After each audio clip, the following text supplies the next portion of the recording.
Still broadcasting from the Civic Cypher Studios, this is the QR Code, where we share perspective, seek understanding, and shape outcomes. I am your host, Ramses Ja. He is your host.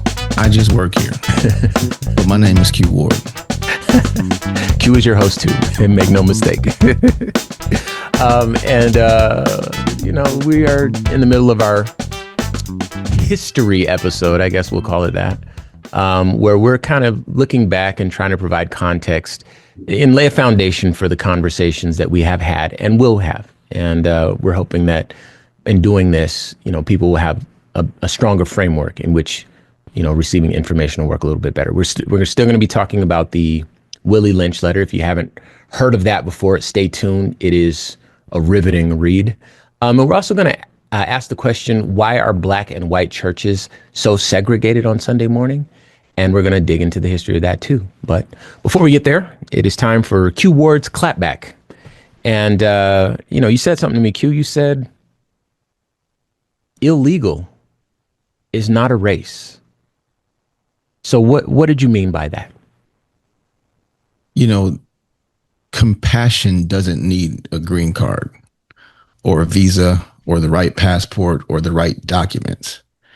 And our country's kind of prevailing view on immigration and the cruelty of that view is how for, decades now, people have been able to galvanize a base to vote for them or against them, using their ideas of how aggressive and cruel we should be to immigrants.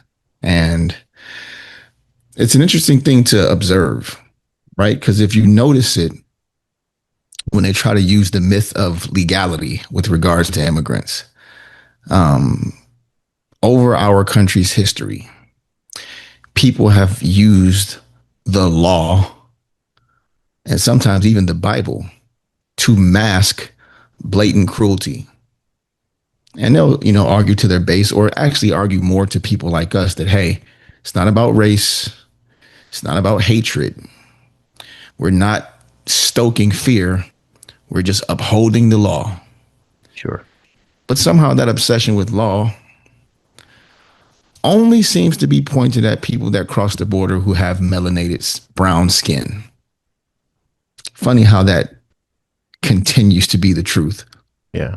So Ramses and I have had conversations with people who will tell us, hey, man, if people would just come here the right way, you know what I mean? Like everything will be fine. And Ramses, I love to ask, and I know this is Q's clapback, but what's the right way? You know what I mean? Like, because we know the processes, sure, but that process is not check box A, check box B, welcome to America. Yeah. Like, that's not how it works. It's kind of based on the lawyer you hire and the court you go to and the state you live in. Yeah. You know what I mean? So for some people, that legal pathway could take a decade. Or longer. I knew somebody who was 2 decades for a parent. For some people, there is no straightforward legal pathway, period. Some people are fleeing poverty-stricken, violent, scary places. Sure. And they're supposed to be, based on the ideals of our great nation, able to escape and seek asylum here. Yeah. Right? In the land of liberty. So keep telling us that by design, it's not about race. Because you know what I haven't seen in any news cycle in my life, Ramses? What's that?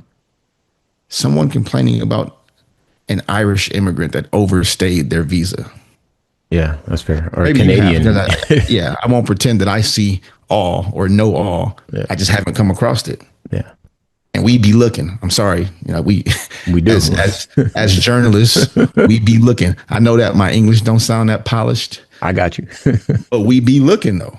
Yeah. Right. So like you said, Canadian tourists being snatched up close to the border and forcefully removed from the country. I've never seen it. It's just me. Right. Russian nationals, Ukrainians in Miami or Chicago. I haven't seen the joint ICE federal law enforcement military raids to round those people up and separate them from their families and violently detain and deport them to places they've never been. I just never seen it. I'm not saying it doesn't happen. I just be looking and I don't see it.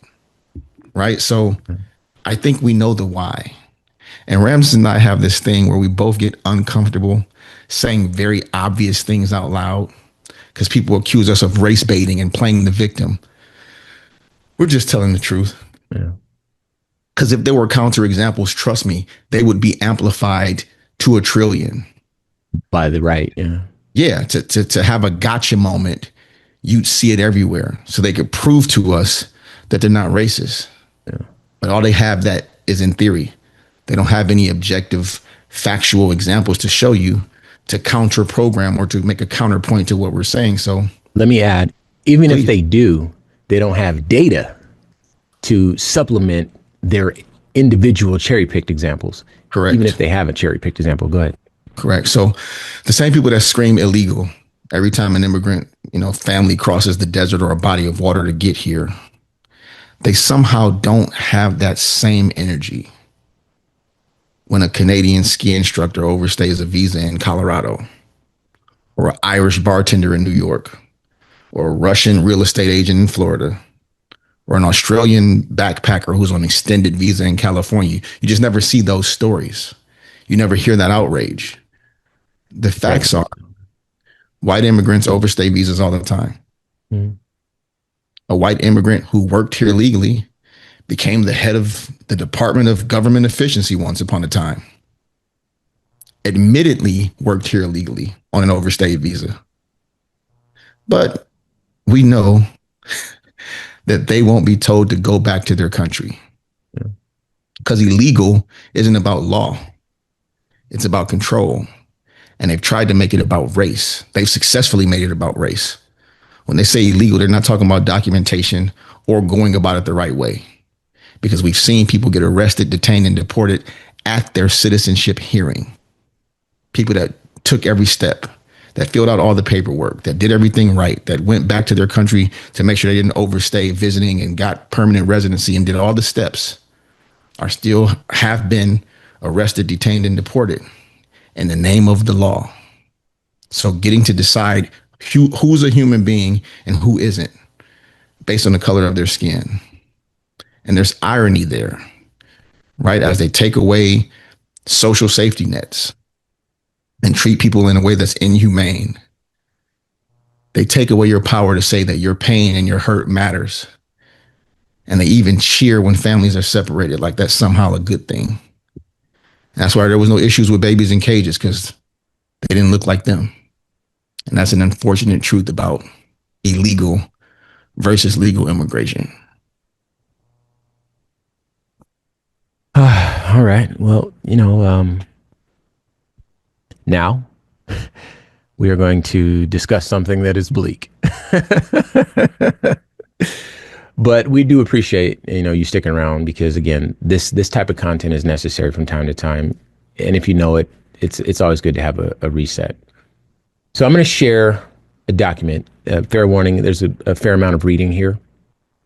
This is called the Willie Lynch letter. Now, it is said that this Willie Lynch letter was delivered by a gentleman, Willie Lynch, who was a plantation owner, and he went around instructing other plantation owners how to keep track of their slaves and how to break their slaves and prevent rebellions and uprisings and things like that.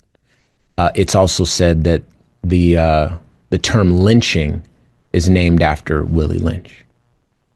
Now, this is, it is also stated that this is a work of fiction. Okay. But it is on file with the Library of Congress as, a work of fiction that gives insight into a time in this country's history, a time when you were born, lived, and died, and the sum total of your life amounted to servitude. You did not have the ability to dream of what you might be when you grew up. You did not have the capacity to dream of what the future held for your children. It was just what it was.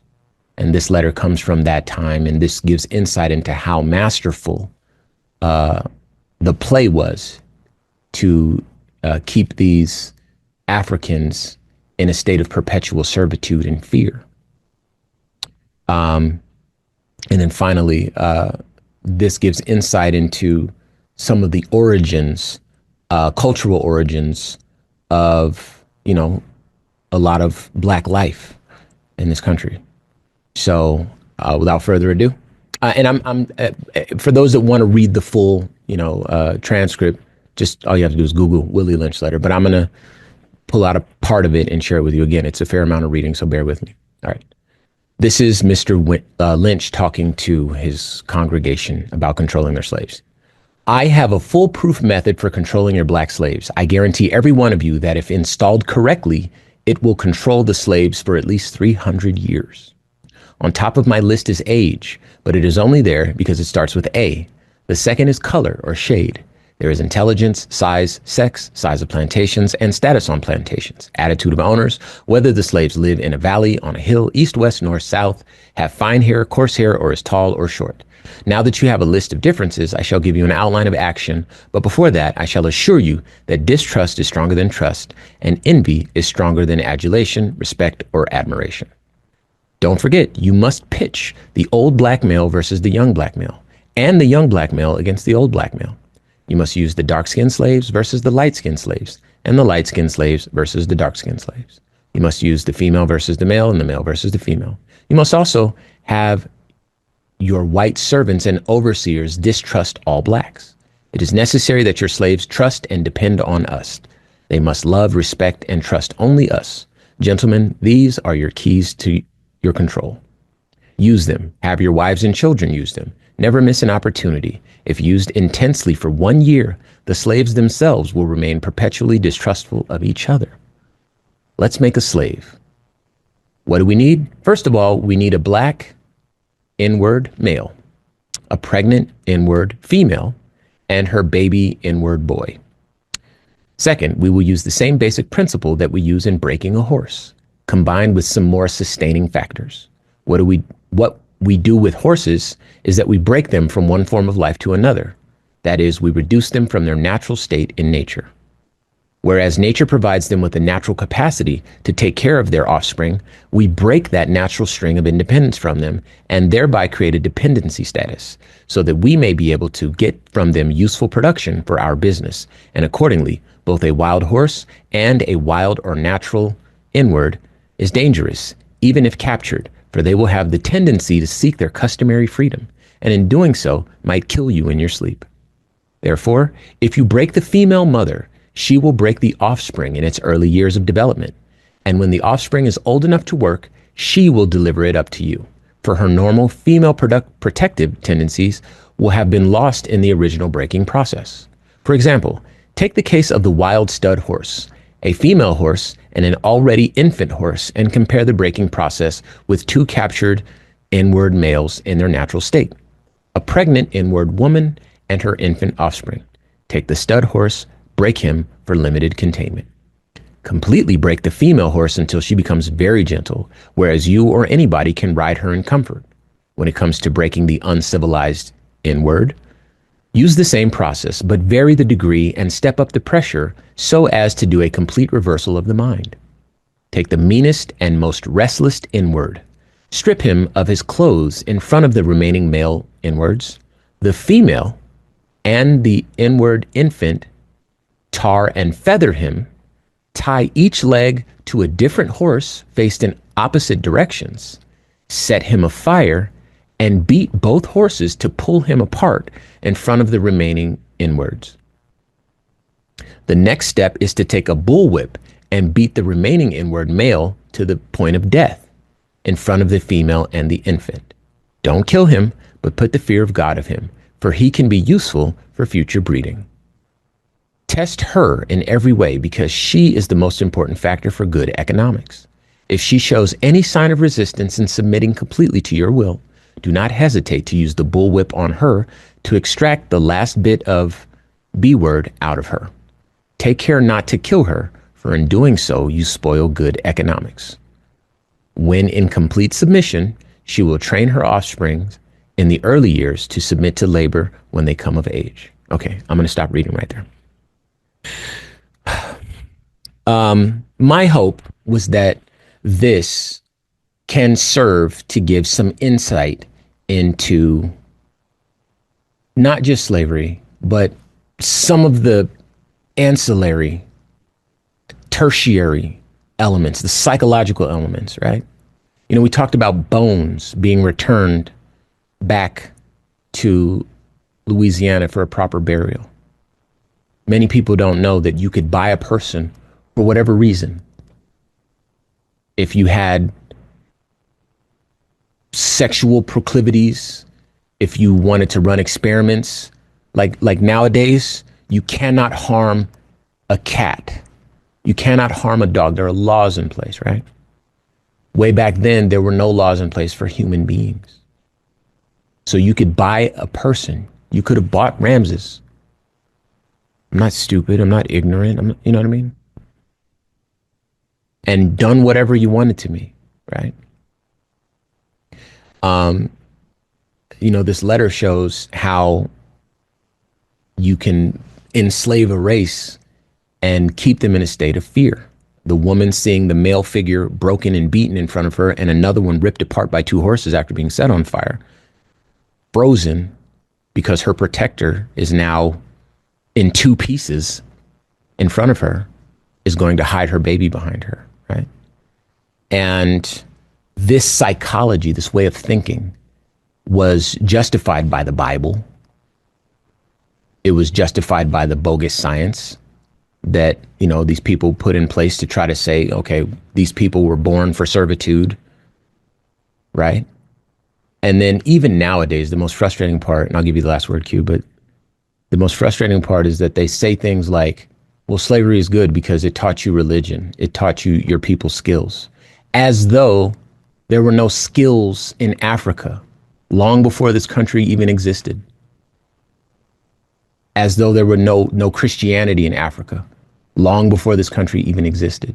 And it's the most insulting, hurtful, and intellectually dishonest thing that I've heard. And this doesn't even begin to uncover the horrors.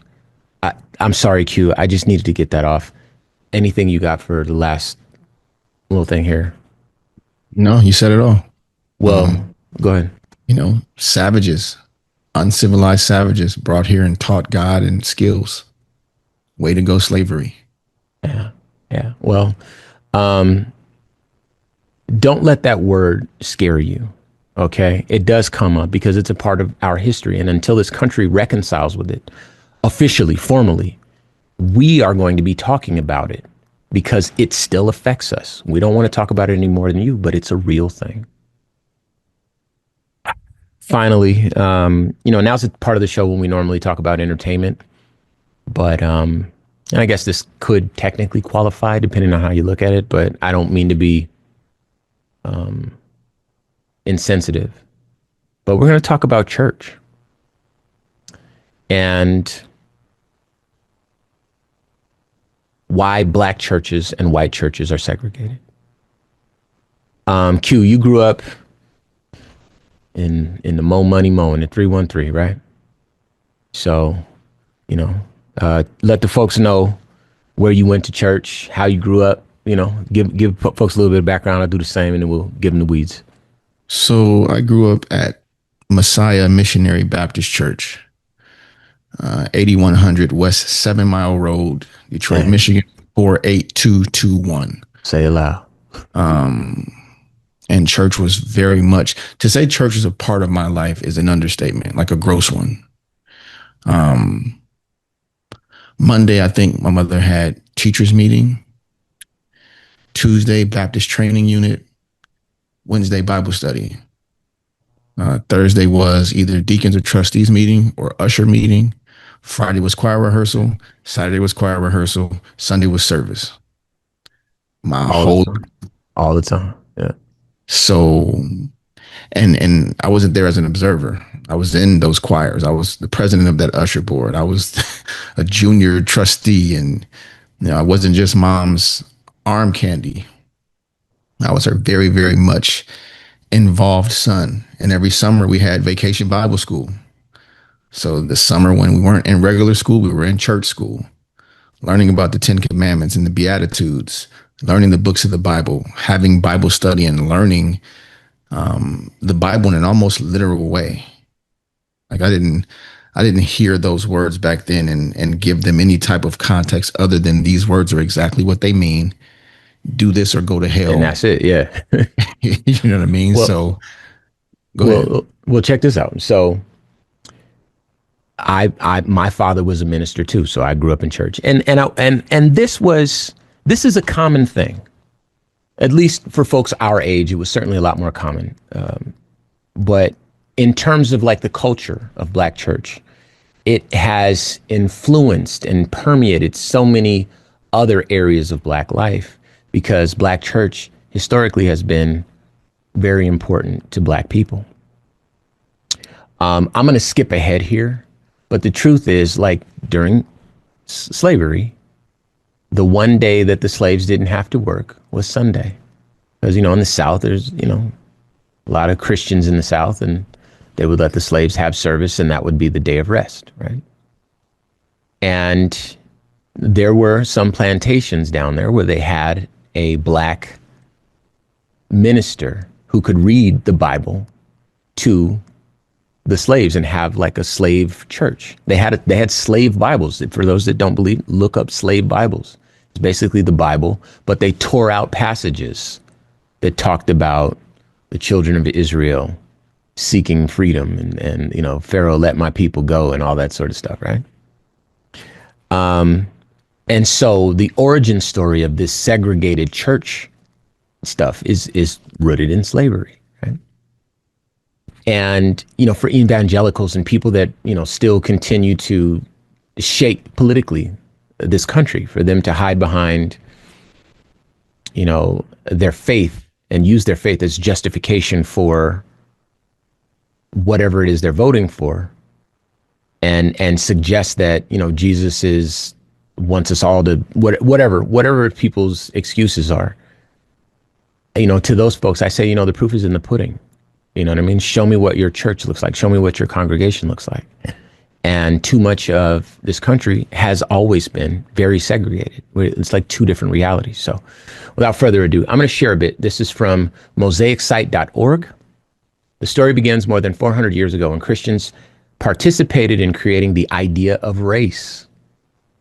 Race is an idea or a construct, not a reality. First, European colonizers began lumping people into colors. Red and yellow, black and white, they are precious in his sight, right? No, people are not actually red, yellow, black, or white. But Europeans colonizing the world and using African slaves for labor began categorizing the world's people into colors that correlated with races, as they believed they were biologically different. By the end of the 17th century, Europeans saw themselves as white and superior to the other colors of people. Europeans created a hierarchy of colors and races. They said white people were supreme, biologically superior, and the other colors and races were inferior. They consistently placed Black people whose slave labor made Europeans rich at the bottom of the hierarchy. Again, this is not my words. You can check it out, mosaicsite.org. Now, I'm going to add my words because I know this to be true. Sometime around between the mid-1500s and mid-1600s, the idea of Black, the idea of white came about. Prior to this time, in human history, there was no such thing as white people. In the Bible, there's no white people. There's people from a country, Romans, Italians, there's French people, there's English people, right? But there's no white people. White people only came about as a way of delineating the non-slave class from the slave class. It is literally imaginary. It is something that some people made up to protect their economics and to subjugate one group of people. That's it. That is the basis of the boxes you check for your race. That's it. And it's only 400 years old, 500 years old, something like that.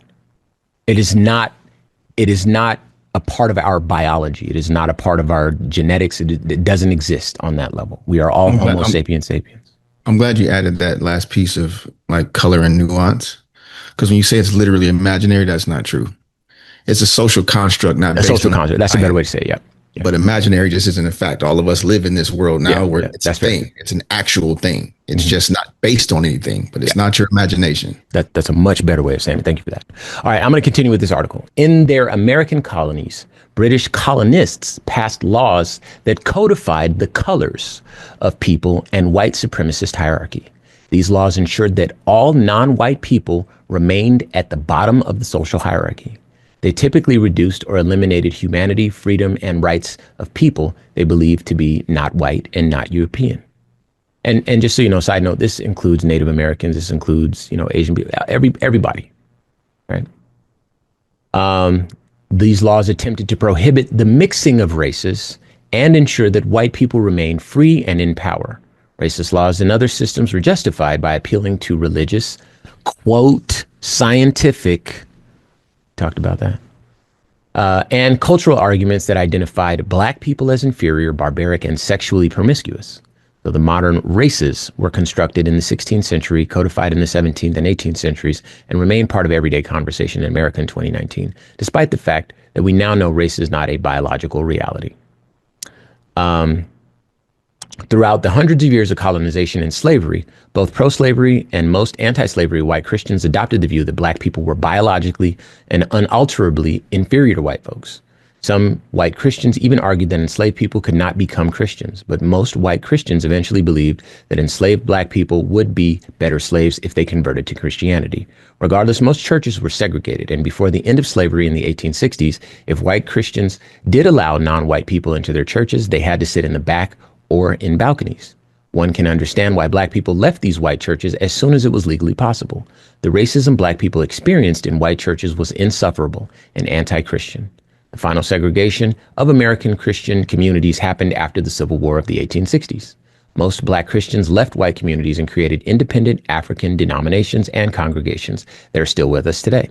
Black people left white churches because of the sin of racism.